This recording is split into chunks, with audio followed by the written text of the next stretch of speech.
Okay, I've gotten everything out of the box for the Quad Lock Motorcycle Fork Stem Mount Kit.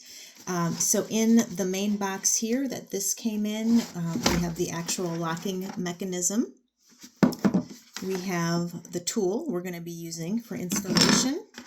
And then we have the actual fork stem mount. And in here there is also an extra spacer, so it's a little wider. So we'll check the tube diameter to see if we're going to need kind of the wider spacer or if the smaller one will work.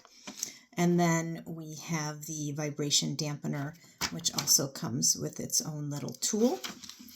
And then the actual case that has the quad lock mechanism that we're going to use for our phone. So the instructions are pretty straightforward, as is typical these days.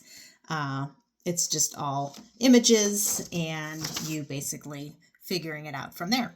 So here we go.